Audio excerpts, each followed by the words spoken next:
Hi, my name is Amanda Thompson. I'm an academic and I'm a member of the external community of CIPD, involved in assessment and centre quality activity. In this video, I'll be guiding you through the assessment for 7C002, People Management Development Strategies for Performance.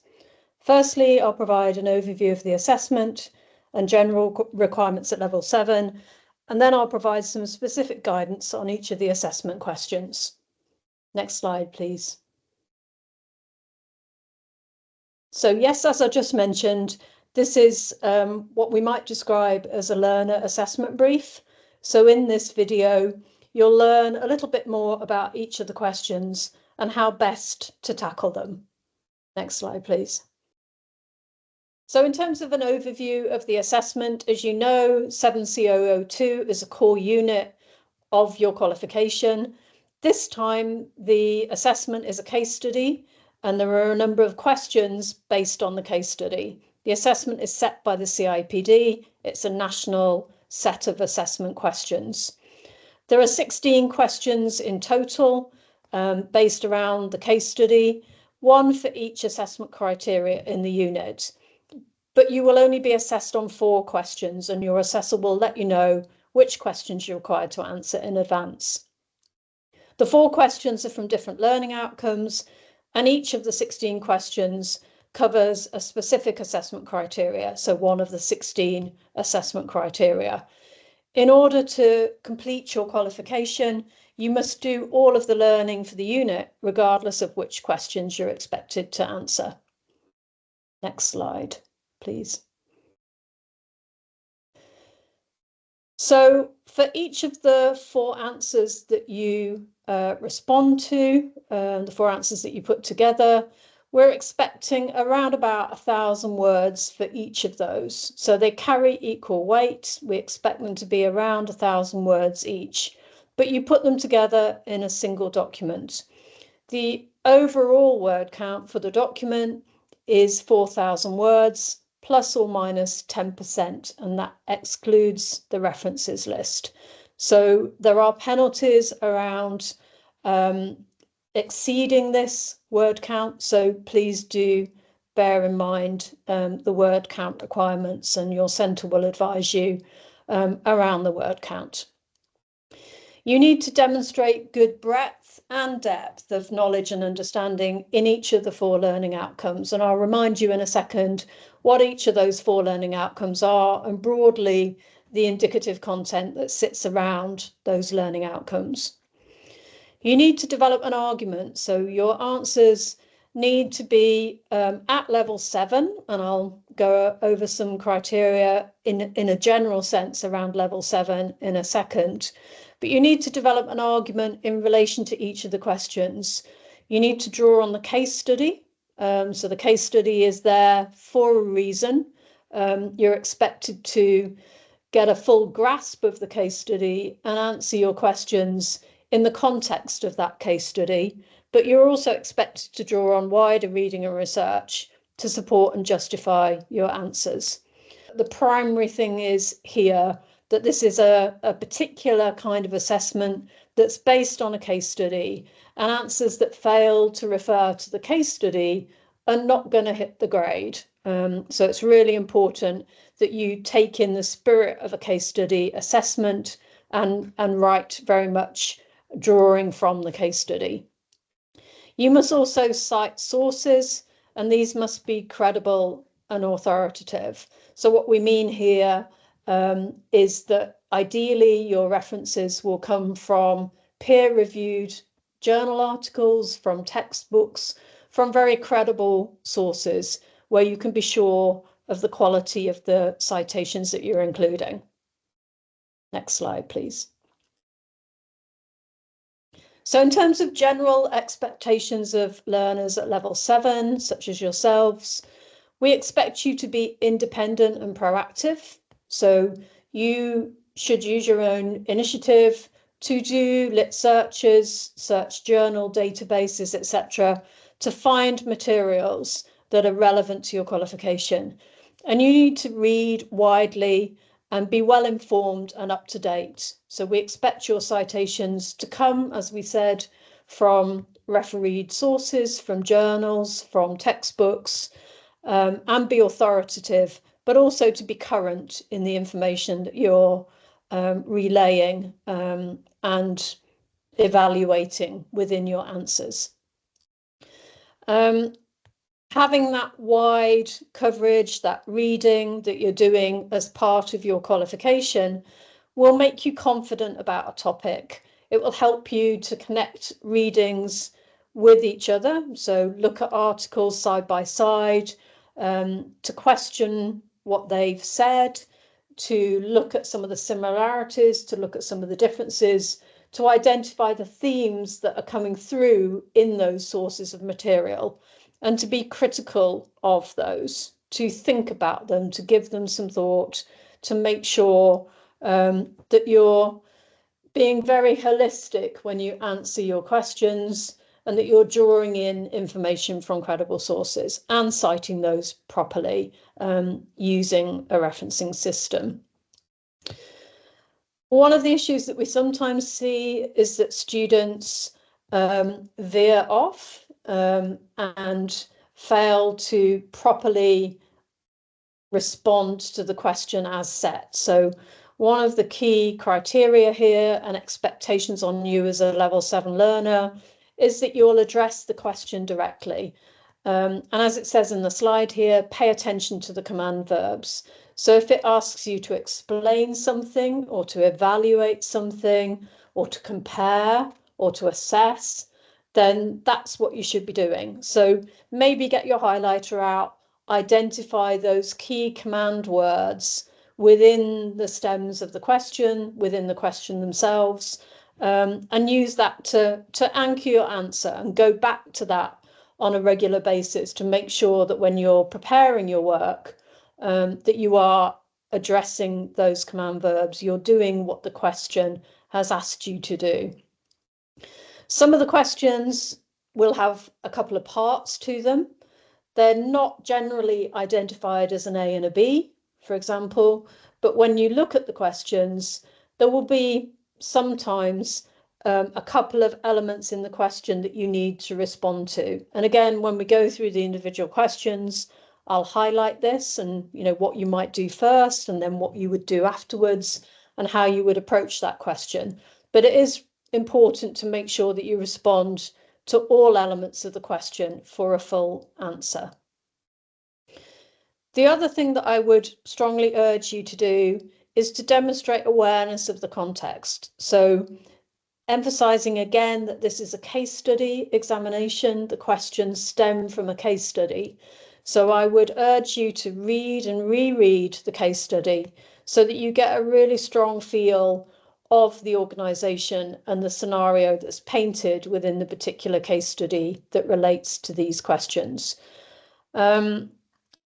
I think what you need to be able to do when responding to the assessment questions is offer very relevant, practical recommendations, understand perhaps some of the constraints and challenges, resourcing, finances, the type of organisation it is, the sort of an HR function the organisation has, and so forth, to be able to make sure that your responses are grounded in that context and take account of the context in which the organisation is set.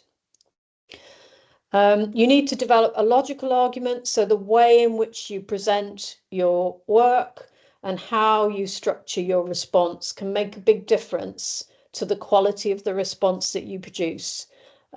So do give some thought to how you present that argument, what points you put first, what you put later, how you maybe summarize, how you introduce, and so forth, such that your argument is logical, it's presented professionally, and it is coherent.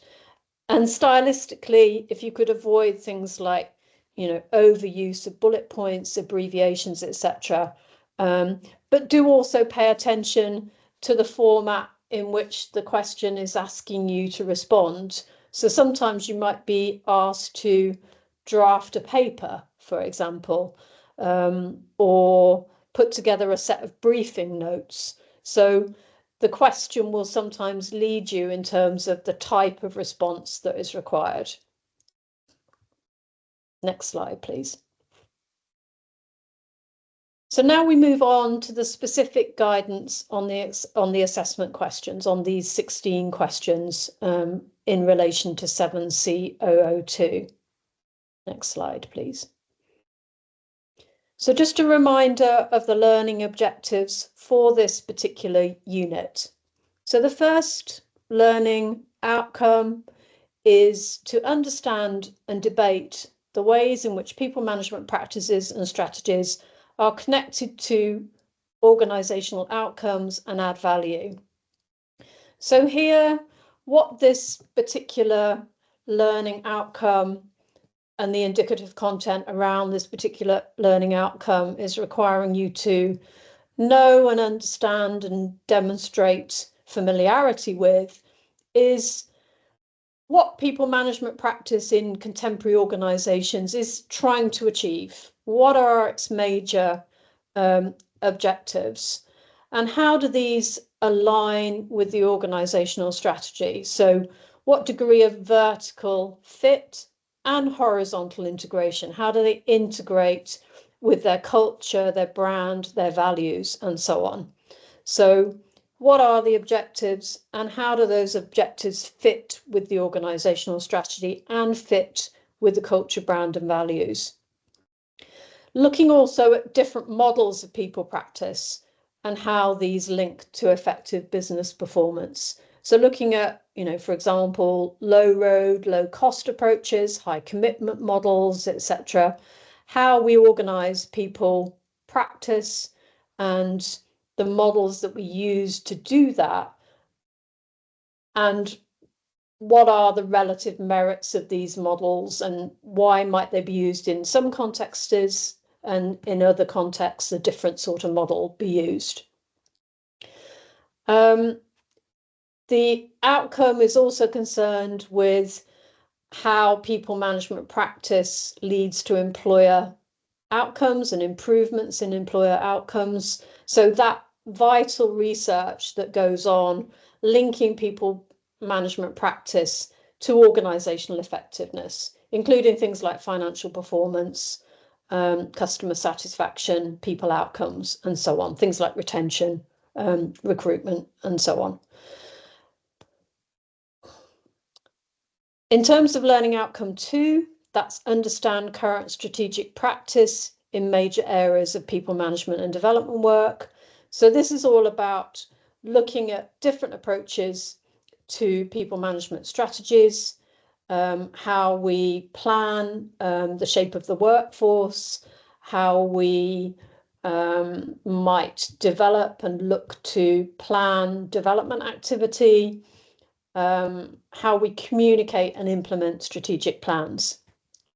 So there's a focus within this particular learning objective around current developments in resourcing and performance, current developments in learning and development, and organizational design and development, current developments around employee relations, EDI, and so forth. So you're expected to understand the major areas of people management and development work and their strategic importance. The third learning objective is understand the role and influence of people management professionals. So this is about how the people profession and the people function within an organization is organized and structured, whether people practice is made up of generalists or specialists, whether the function is a devolved one, a centralized one, what kind of stance do people practice professionals take, and how do they interrelate with other functions.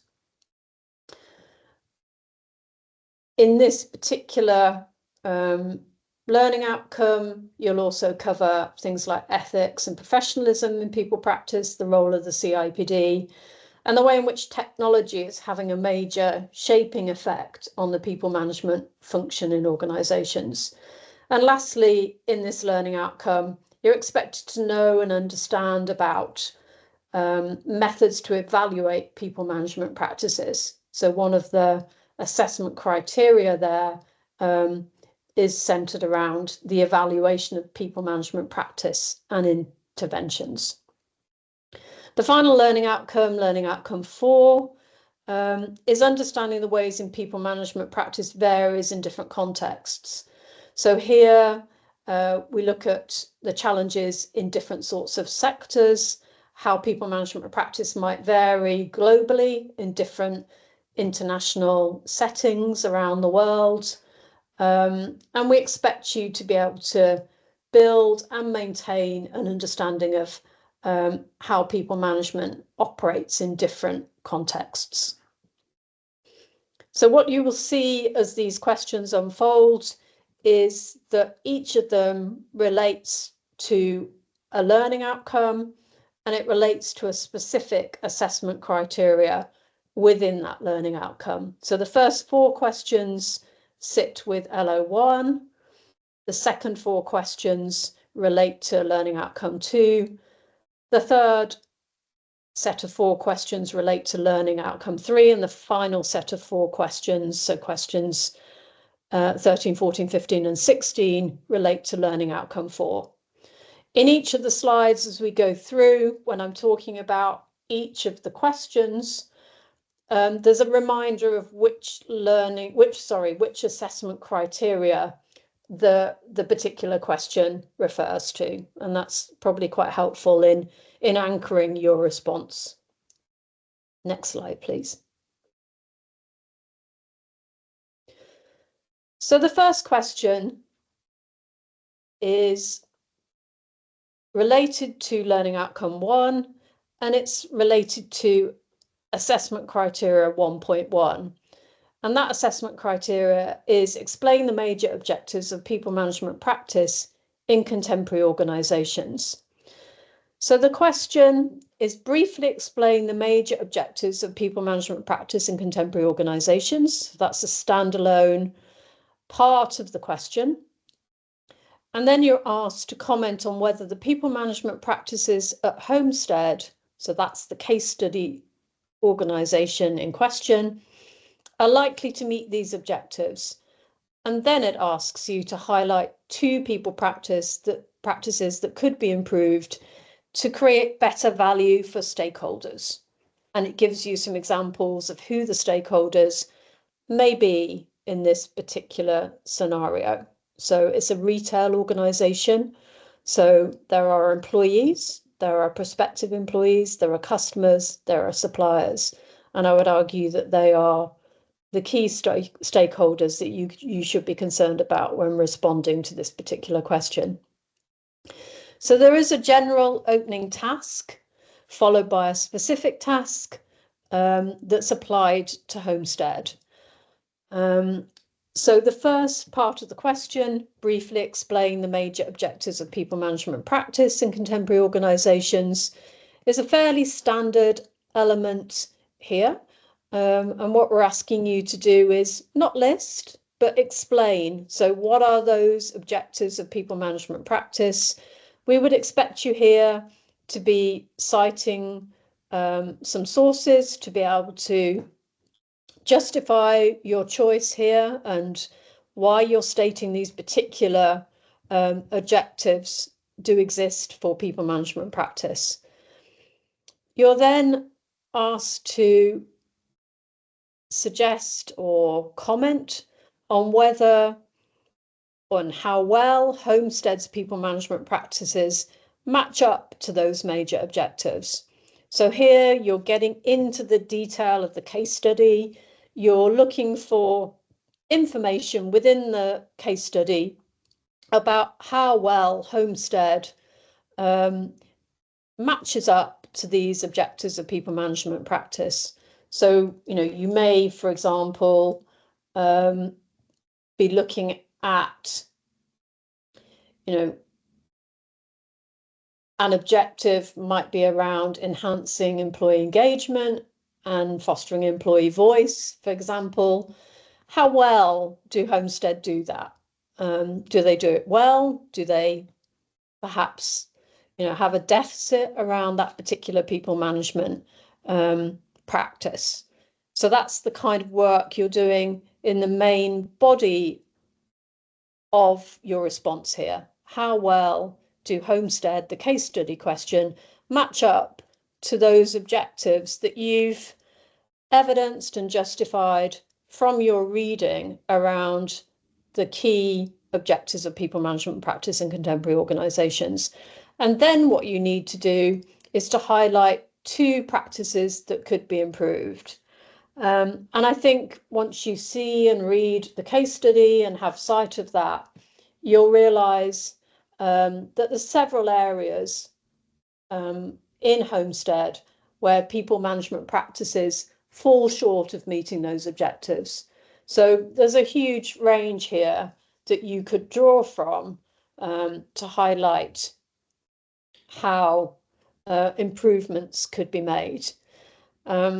Linking to those stakeholders, so the people practices that you select are ones that you feel could be improved to create better value for stakeholders. So when you're responding to that, you need to say what your 2 practices are really clearly. They need to be drawn from the case study, and they also need to be tagged or linked to stakeholders. So you're talking about a practice, justifying why it should be improved and how it should be improved, and linking that to the value. If those improvements were made, what sort of value would be accrued for an identified stakeholder or more than one stakeholder? Next slide, please. So sticking with learning outcome 1, the second question relates to assessment criteria 1.2. So the second assessment criteria within learning outcome 1. So this is the assessment criteria is to evaluate ways in which organizations align people management practices with organizational strategy and integrate people management practice within their culture and brand. So the question talks to you about Homestead's ambitious store growth plan for the next 5 to 7 years. So it gives you an indication of what its strategic direction is. It clearly wants to grow its stores in this time frame, and it wants to become a leading retailer of budget-friendly, reliable, essential homeware products. So the question is saying, how well do current people management practices appear to be vertically aligned to support these organisational objectives? And comment on the potential risks to organisational performance of pursuing this approach in the longer term.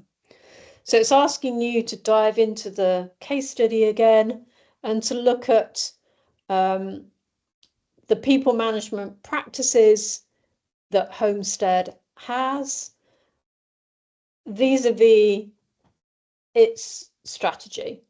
So its strategic goals, it's telling you what strategic goals are. How well do those fit? So it's a vertical fit question, not a horizontal fit question. It's a vertical fit question. How well do the practices, people practices at Homestead align with their strategic goals? It's asking you to evaluate. So another way to look at evaluation is to think about it as, you're making an assessment, you're judging, you're considering how well those practices appear to be aligned. So are they very strongly aligned? Are they not aligned at all?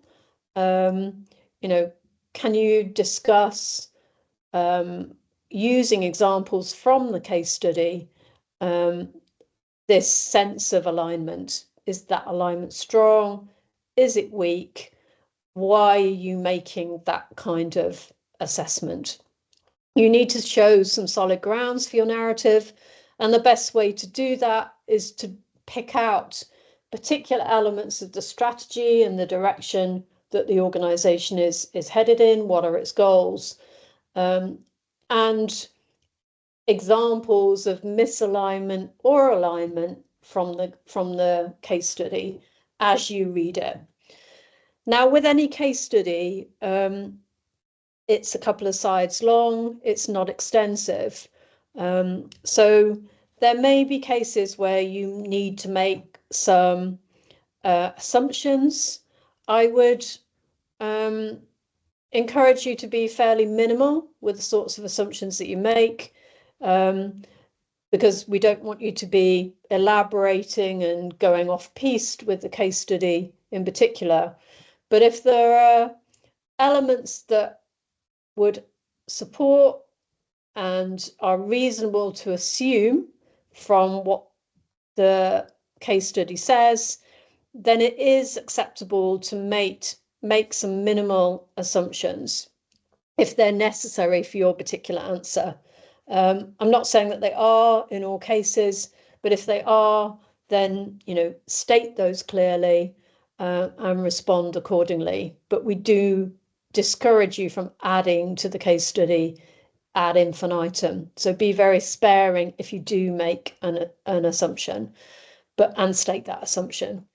So in this question, we're looking for you to match, as I've just described, and say, well, how well, assess or evaluate how well Homestead aligns vertically, shows some solid grounds for your narrative. And then the other element of the question is comment on the longevity of this approach. How sustainable is this approach? What are the potential risks to organisational performance of continuing to pursue this approach to people management? And I think, when you look at this question in association with the case study, you will have plenty to comment on in terms of that long-term prospect of pursuing that approach, and from your reading, more wider reading. Next question, please. So question 3 also relates to learning outcome 1. So this question looks at both of the companies, of both of the organizations that are referred to in the case study. So in the case study, Homestead bought up the stores that used to belong to Nestify. And you have a little bit of material in the case study about how Nestify operated, and you have the bulk of the material in the case study about Homestead and how Homestead is taking that organisation forward. So in the words of the question, you're advised that Nestify followed very much a best practice model of people practice, where Homestead follows a low cost or low road approach to people practice. And that low road approach arguably fits very well with a low budget, low price brand.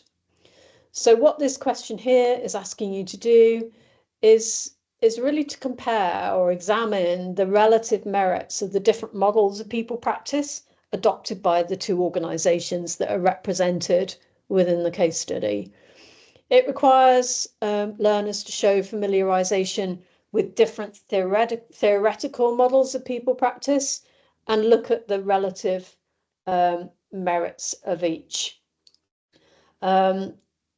So I would encourage you very much to delve into Nestify, perhaps to begin with, and look at their approach, and to look at Homestead's approach, and then start to examine the differences and how those are meritorious or relatively meritorious to each other. So it's very much a sort of comparative question, which requires you to show this familiarity with different models of people practice. And there's much in the case study, I think, to draw on. that demonstrates that they are operating in very different sorts of ways and using different models of people practice management. Next slide.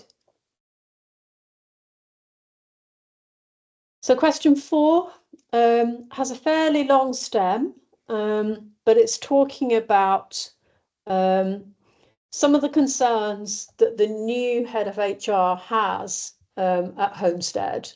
She's concerned that their approach to people management practice is leading to some poor people management outcomes. So, for example, in the case study, you'll see that there are references to staff turnover, poor engagement, high absent levels, etc. It's a retail organisation. She's concerned that the way that they are operating currently and these outcomes is in turn having an effect on the customer experience and will have some organisational ramifications in terms of financial success. So this question is to put yourself in Rebecca Sharma's shoes and draft a paper for the board of Homestead, which focuses on the link between people management practice and improved employer outcomes. And your paper should highlight 3 people management practices that may currently be detracting from Homestead being able to optimize their outcomes. So it's asking you to draft a paper for the executive board. So you should take the lead from the question and produce a draft paper. So the actual structure of the draft paper isn't prescribed, but normally papers of this nature will have a kind of clear term of reference, a short introductory or background section, and a main body where the links are made and evaluated with reference to research. And those 3 practices that are potentially detracting from Homestead optimizing their outcomes are justified and identified and justified, and a brief conclusion. So do set it out as a paper, as a draft paper. Make sure you briefly outline the problems. Focus on the research. So what does the literature say about the links between people practice and employer outcomes? We would expect some citations within this response. And then you're critically evaluating the link, but you're drawing on the experiences of Homestead. So we can see very clearly in the case study that Homestead is pursuing a particular approach to people management outcomes, to people management practice, and those outcomes are evident within the case study there. So we expect you to draw on those and highlight 3 people management practices that are standing in the way of Homestead optimizing those outcomes. If you can weave in those practices and refer to those practices rather than having a very disjointed narrative throughout your paper, if you can refer to those 3 practices as key examples when you're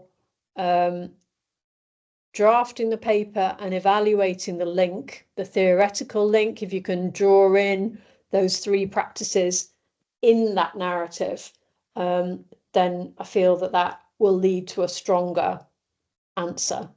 And all of the time, you're justifying your response and justifying your choice of those 3 examples. And there is plenty to select from.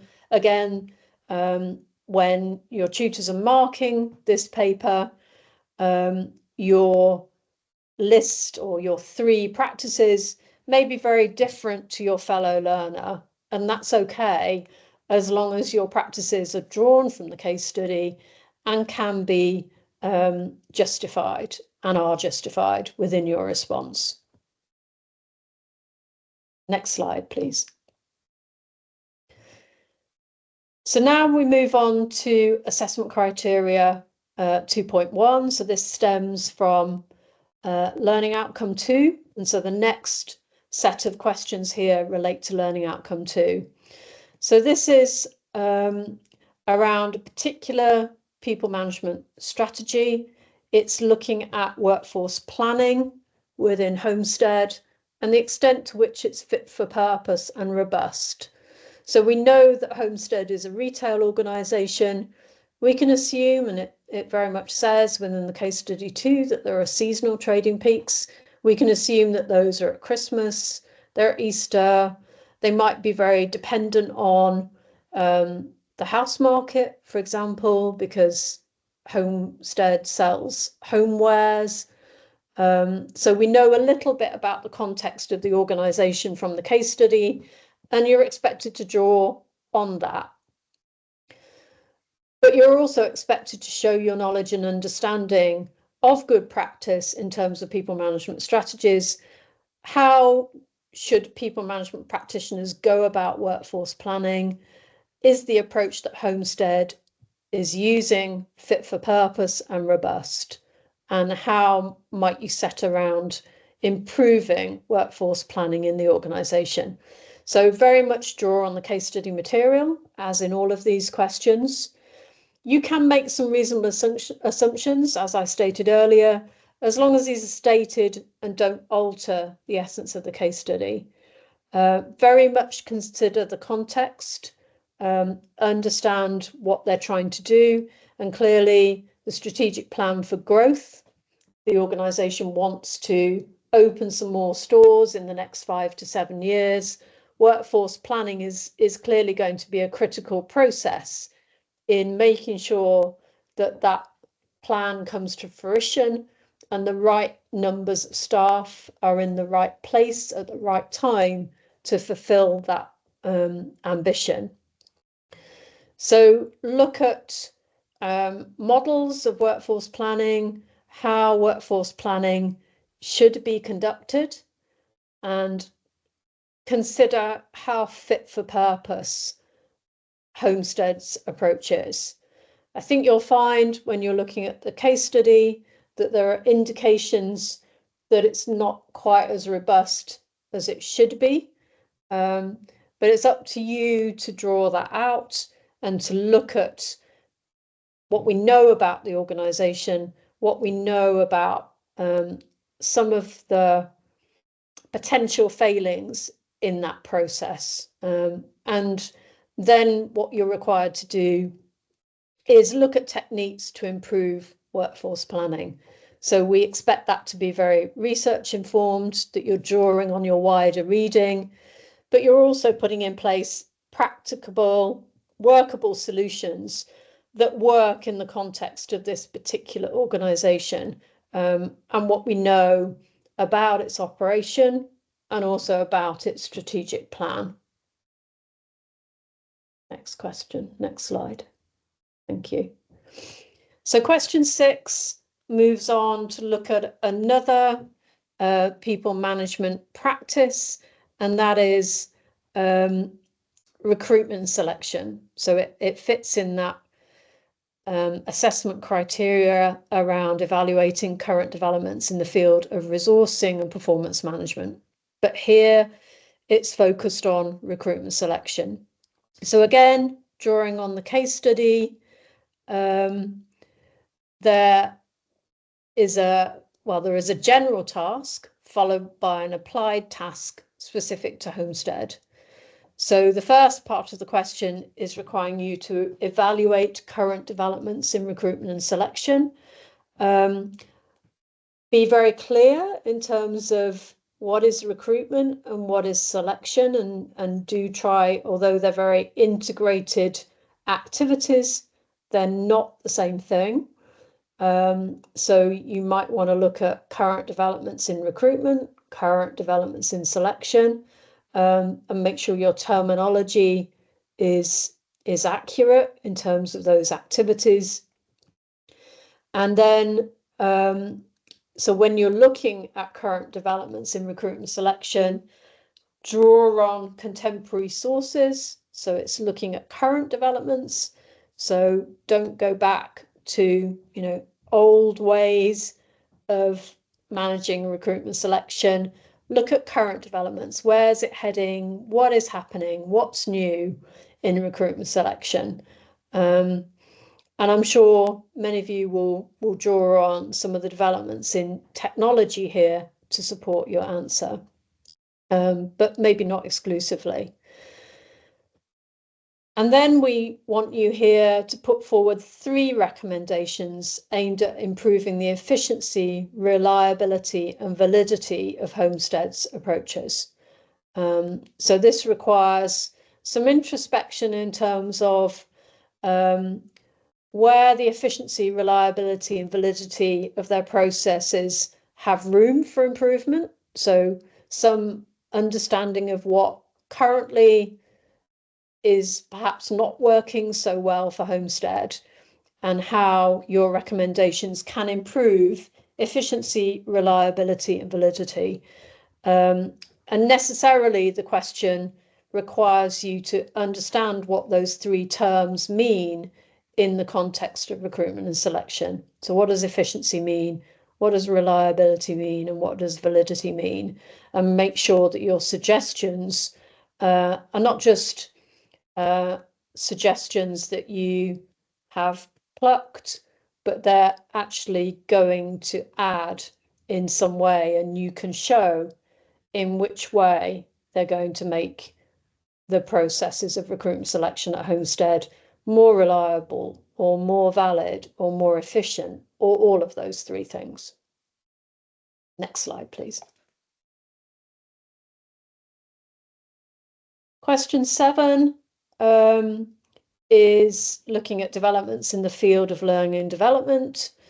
So this particular question asks you to evaluate the benefits and challenges of asynchronous e-learning. So a online remote way of learning that is asynchronous. It's not synchronous. It's not done at a particular time. It's asynchronous, as a way of fulfilling basic store training needs at Homestead. And it gives you some examples there in the question in terms of what those store training needs at a basic level are. So very much maintain a focus on the purpose of the training. It's not about leadership development. It's not about management training. It's about fulfilling basic store needs at Homestead. So how suitable is asynchronous e-learning for this particular purpose? What are some of the benefits of this approach for Homestead and staff within Homestead? And what are some of the challenges that Homestead may encounter in using this form of learning?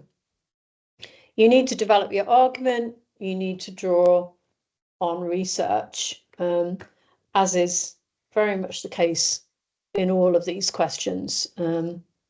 And that, I'm sure you will have identified as a running theme as we're going through these questions. So this is a fairly straightforward question. It's asking you to focus in on asynchronous e-learning. So, do be very clear in terms of your understanding of that term, and also be very focused on the sorts of training needs that Homestead is potentially going to fulfill using this form of learning, and then structure your argument accordingly. Next slide. So question 8 is very short in terms of a question. Evaluate the case for introducing channels and processes to enhance employee voice at Homestead.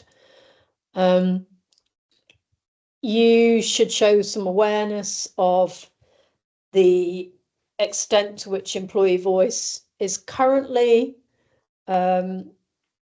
channeled within Homestead. I think there's some reference to it within the case study that shows it's very minimal. perhaps non-existent. And as the question asks you here, what is the case for introducing channels and processes? So here you're going to be very much drawing on research and other sources, perhaps other organizational examples that have better, more developed channels and processes for employee voice, and what benefits that might bring. What will it add? Are the challenges? Are the disadvantages? Are the risks? So when we ask you to evaluate a case, we're asking you to, assess how strong that case is for introducing those channels and processes. And it might be overwhelmingly strong. There may be some problems that you come across within your research and wider reading that would suggest that there are some problems and there are some disadvantages. So we're expecting you to draw on all of those sources to give a very full response and to evaluate that case and build a case or argument. Next slide. So question 9 is moving on to the learning outcome 3. And it's around examining the merits of the way in which people practice activities are organised and structured at Homestead. So we get a sense from the case study about the shape of the HR function at head office, and also what happens in the stores at ground level in the stores in terms of people management practice. And what we see within that case study is that there's a helpline to the central HR function, but that HR function is quite slim, and most of the day-to-day activity is dealt with by the store managers. So what you're also asked to do within this particular question is consider ways in which Homestead might mitigate the risks or reduce the risks associated with devolving HR responsibilities to line managers, to store managers here in this case. So it's case focused. Is the structure an organization robust? Is it logical? Is it working well? So that's the first part of the question. What is your assessment or examination of how well the structure works? And then to focus on the devolved model. So we understand from the case study that it is a devolved model. What signs are there in the case study? And also drawing in what you know from your wider reading and research. What are some of the issues and risks associated with devolving, and how might Homestead mitigate those risks? We know that a devolved model is a legitimate model. It's one of the models that you will have read about and you will have come across. But there are ways of doing it well, and there are ways of minimizing risk. So the question here is asking you to consider ways in which that risk might be minimized if Homestead continues with this devolved structure. Next question.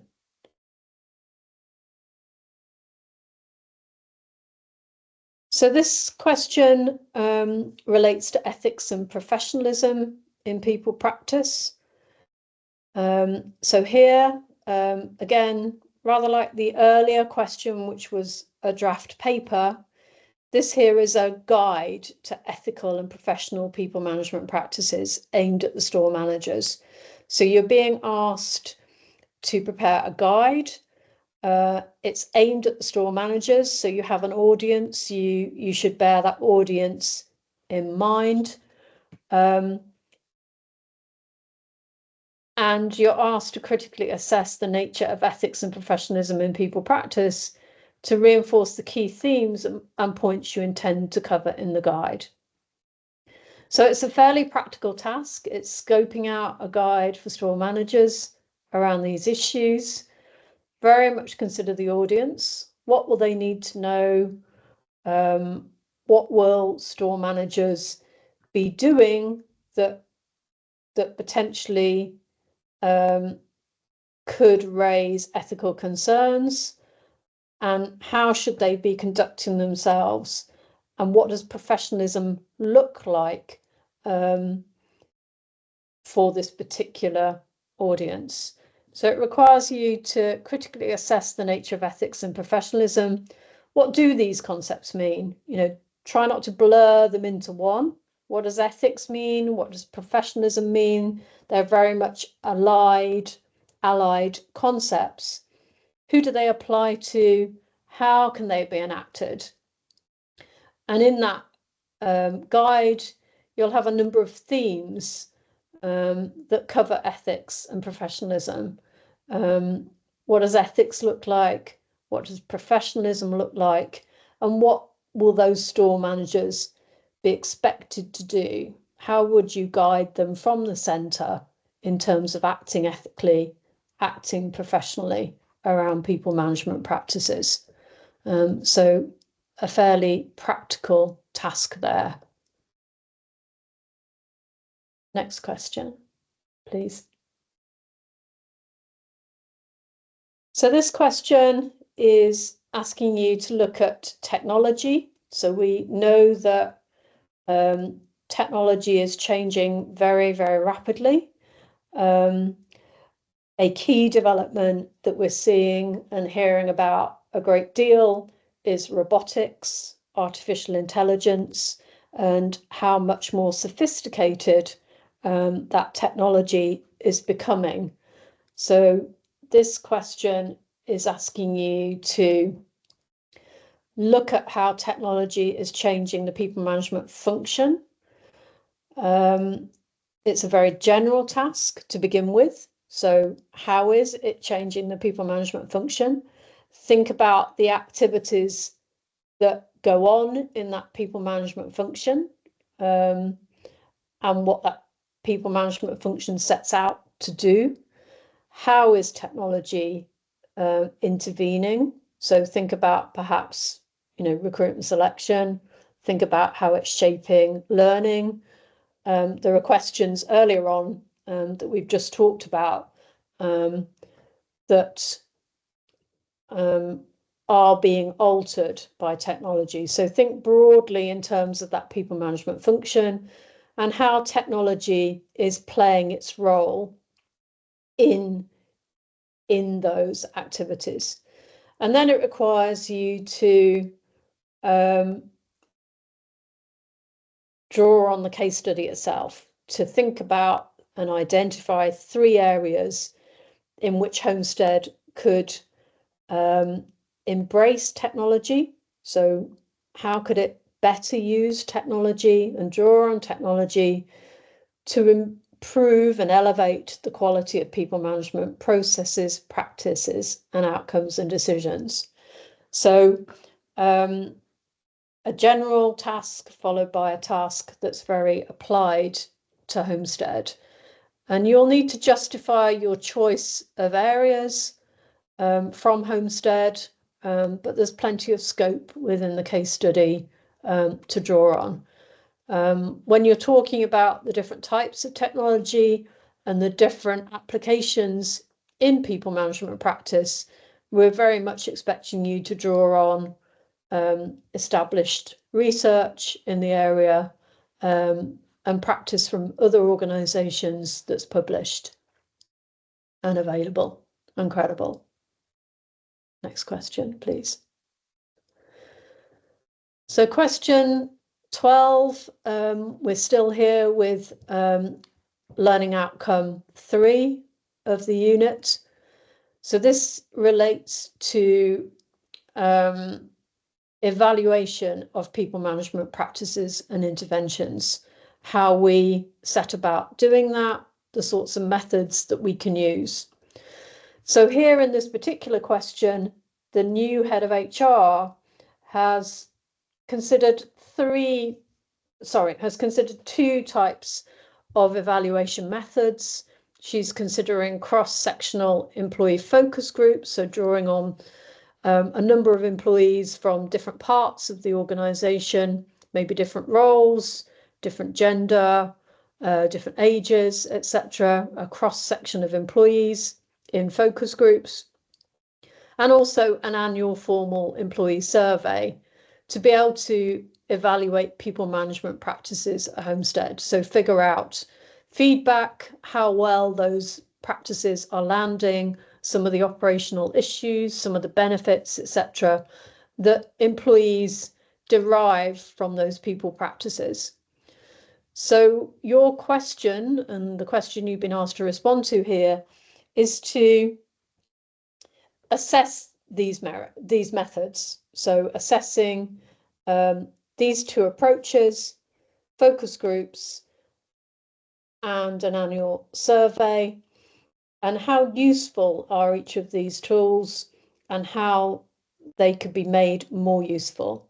So you're critically reviewing two methods of gathering feedback on people management practices, evaluating people management practices. You're critically assessing each approach. So you're looking at some of the benefits, some of the risks, some of the challenges of each of these approaches. And you're also looking at how these tools could be made more useful. So I would argue what you're doing here is you're drawing on the literature, you're drawing on some best practice that's embedded in those resources that you're reading to articulate how each of these tools, so focus groups, could be made more useful, what would make them better, what would make them more robust and useful as a tool of evaluation, and then giving annual formal employee surveys that same sort of treatment. So how can those surveys be made more useful?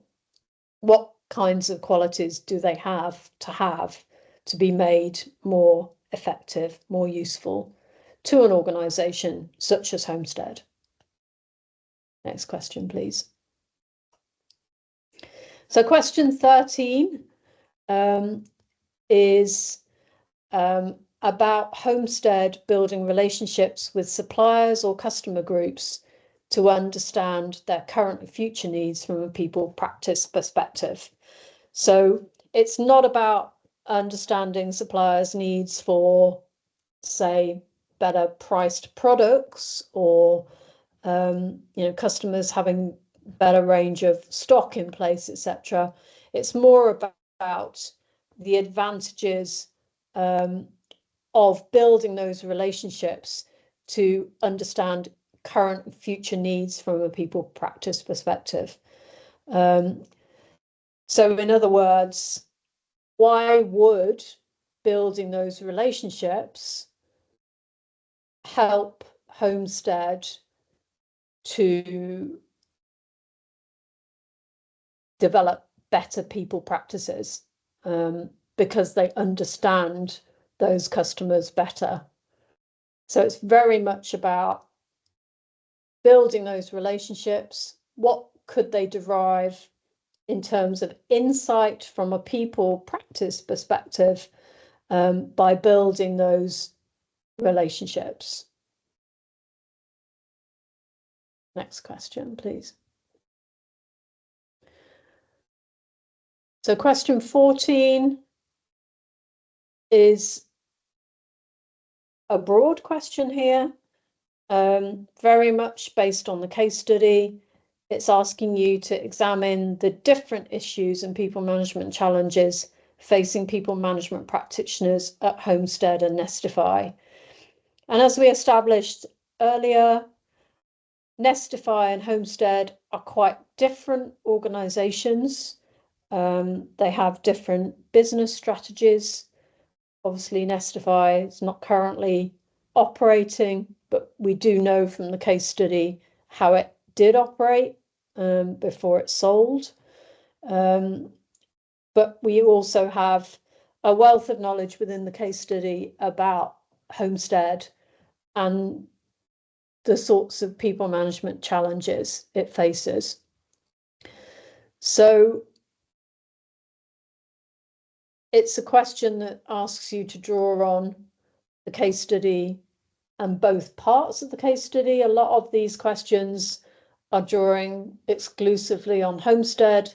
This particular question is asking you to look back to Nestify as well and some of the challenges facing practitioners there. You need to scrutinise and explore what do you see in the case study and what are the challenges facing each of the organisations. Some of those challenges might be internal in terms of the way people management is structured and organised. Some of those challenges might be external, things that are happening within the market that affect people management practices. So in each case, look internally, look externally, look holistically at the challenges that PM practitioners in those organisations are facing. And it might help when you're thinking about this and planning your response here to almost put yourself in the shoes of a PM practitioner in each of those organisations and think, if I was working in this particular organisation, what would I see as the challenges? And why might those challenges be facing this particular organisation? So lots of scrutiny, lots of exploration in order to be able to tease out the different sorts of challenges. In almost every organisation, people management practitioners will face a challenge. We see that Nestify had very strong HR practices by all accounts, but there was much going on in that market and in which they operated, and that may have placed some pressures on the organisation and its people management practices. In turn, we see Homestead operating very differently and having an ambitious store growth plan and obviously operating currently, whereas Nestify has now closed. But nevertheless, the sorts of practices and processes that Homestead has around people management create different sorts of issues and different sorts of challenges. So I think there's lots of scope here within this question to draw down different issues and challenges, because the ones at Homestead are quite different to those at Nestify. Next question. So question 15, the penultimate question, is assessing how global cultural differences stand to affect people management practices if Homestead realises its ambition to expand overseas. So we learned from the case study that there is an ambitious store growth plan over the next 5 to 7 years. And what it also wants to do as an organisation is to ensure that some of that expansion is overseas. So what you're being required to do here is respond to assessment criteria 4.3, assess how people management practice varies internationally. We're not talking about any particular part of the world, but we're asking you to show your understanding of global cultural differences and how these affect people management practices.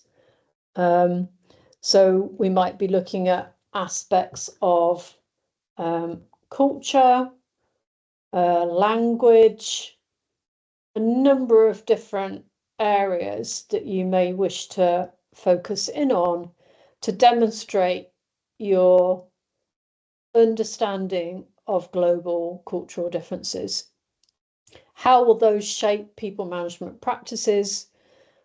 What will Homestead need to do differently if it's to succeed in these markets and be an employer overseas.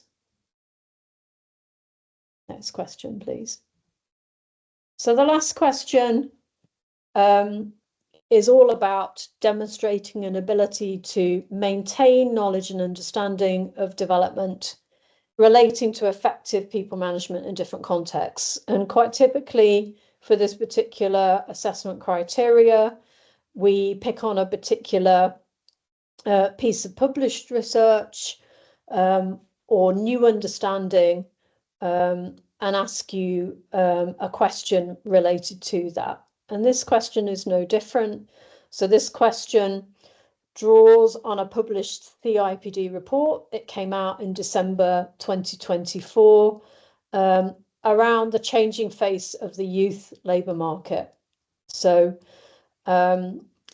you will need to read and understand the main points in the CIPD report. So that's readily accessible from the CIPD website. So get hold of a copy of the report, read its summary, read it in full, preferably, so that you know what this report has unearthed around how the youth labour market is changing. And then we expect you to draw from the report and provide an applied response. So the bulk of the question is to assess how these changes have or are likely to affect Homestead. So draw on the report and apply to Homestead. We know a little bit that Homestead is a retail organisation. There's some reference in there to use of student labour, to the average age of the workforce. So there are some indicators within the case study around the sorts of labour that Homestead requires to operate. So what you're perhaps doing here is considering where youth labour is critical, and how will trends in that labour market that are detailed by the report, but also from your wider reading, how will they affect Homestead? And think about, the report looks at the past 2 decades, very much,